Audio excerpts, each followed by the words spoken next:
Scholastic Audio presents Dead Girl's Diary by K.R. Alexander. Read by Cassandra Morris.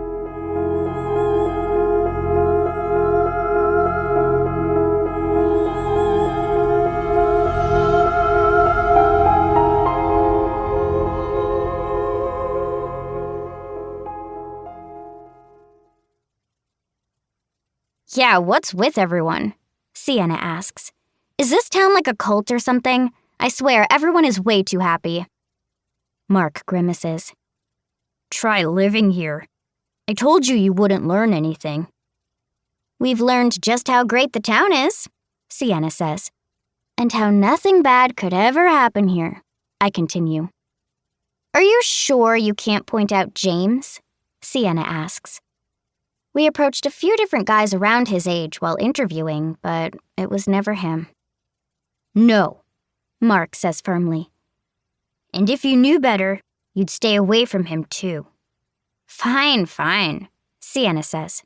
Just asking. It's okay, Mark says. His face brightens. Want to go to lunch?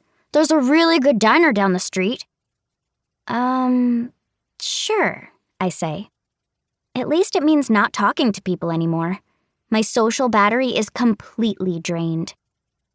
Mark leads the way, and we soon find ourselves in a normal-looking diner that smells like greasy fries and old coffee. My stomach rumbles.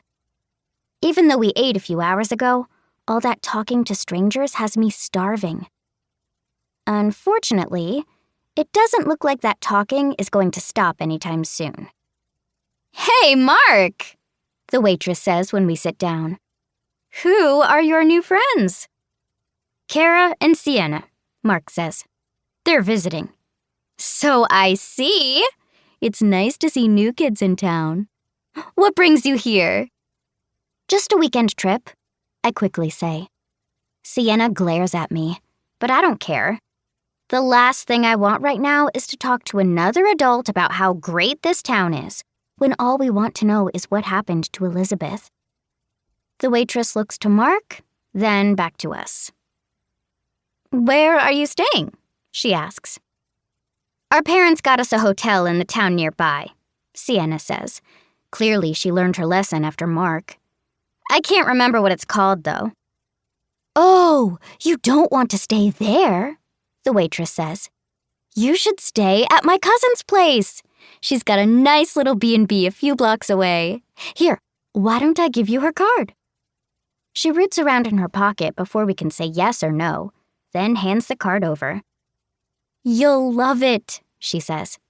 In fact, I bet she'll even give you a discount if you mention I told you about it. Third night's free. Thanks, but we're actually leaving tomorrow. Oh, now why would you do that, leaving so soon? School? Sienna asks. The waitress smiles and winks conspiratorially. I'm sure they won't mind if you miss a few days. We've all played hooky now and again. I mutter. I feel my cheeks flush, and I'm really wishing we had just gotten another sandwich to go.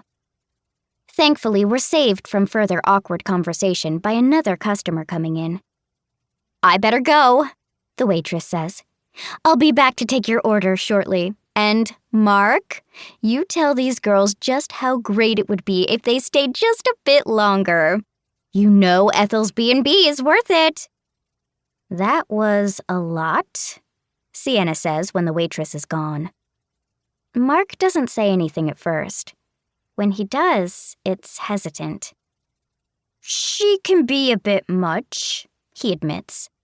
But she raises a good point. What do you mean? I ask. You're not going to find much by tomorrow. So, maybe you should stay a few extra days? Are you kidding? Our parents would kill us, Sienna says. I thought they knew you were here. Sienna's eyes widen.